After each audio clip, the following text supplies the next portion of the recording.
Bonjour, Romain, sommelier conseil pour natureetvin.fr. Aujourd'hui, on va parler des dépôts dans le vin.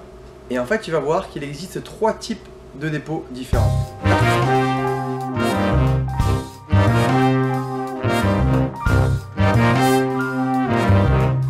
Alors, la première cause de présence de dépôts dans le vin, et c'est d'ailleurs la plus fréquente, c'est avec le temps, avec l'évolution. En fait, les dépôts se créent naturellement. Mais la vraie question, c'est de quoi c'est composé. En fait, ils sont composés de tanins et de matières colorantes qui se sont sédimentées, simplement.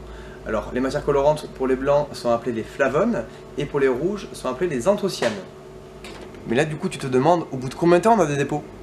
Et là, en réalité, il n'y a pas de réponse type à te donner.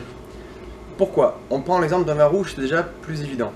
Je te dis que les dépôts sont composés de tanins et de matières colorantes qui se sont sédimentées. Alors, plus tu auras un cépage comme la Syrah par exemple, qui sera très tannique, très teinturier comme cépage, et plus tu auras possibilité d'avoir de dépôts, plus de dépôts. Voilà. Après, à contrario, si tu vas prendre un cépage vraiment opposé, le pinot noir par exemple, que tu vas trouver en Bourgogne par exemple, ou en Alsace, donc c'est un cépage qui est très peu teinturier et très peu tannique. Alors du coup, tu auras par défaut moins de dépôts. Donc sur un vin comme la composé de Syrah, comme je te l'expliquais, là effectivement tu peux imaginer avoir des dépôts au bout de 8-10 ans. Encore une fois, c'est pas une règle, ça dépend de la filtration, ça dépend de la manière de travailler du vigneron, ça dépend de différentes choses. Le deuxième type de dépôt, c'est, alors sur les rouges et les blancs, hein, mais en fait sur les blancs c'est vrai que c'est assez facile à voir, on dirait des petits cristaux. Non, non et renom, pitié, c'est pas du sucre. Ce que tu dois savoir, c'est que le vin contient naturellement de l'acide tartrique, du potassium et du calcium. Et en fait, ces composants créent un sel tartrique qui, en fait, sous l'action du froid, peut se précipiter au fond de la bouteille.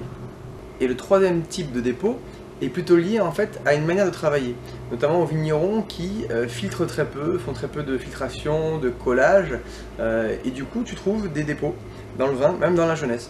Alors du coup là, de quoi ils sont composés? Simplement de matières qui n'ont pas été filtrées. Donc c'est quoi? C'est simplement du raisin, des particules de raisin, des petits morceaux. C'est tout.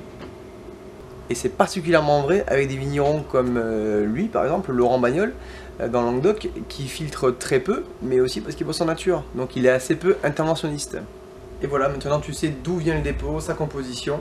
Maintenant, t'es plus effrayé, c'est pas grave. Et dans tous les cas, si tu en as, qu'est-ce que tu fais? Si tu veux pas les avoir en dégustation, comme je te le dis régulièrement, tu décantes, tu sépares le liquide des dépôts. Voilà, c'était Romain, votre sommelier conseil. A bientôt sur natureetvin.fr. Merci.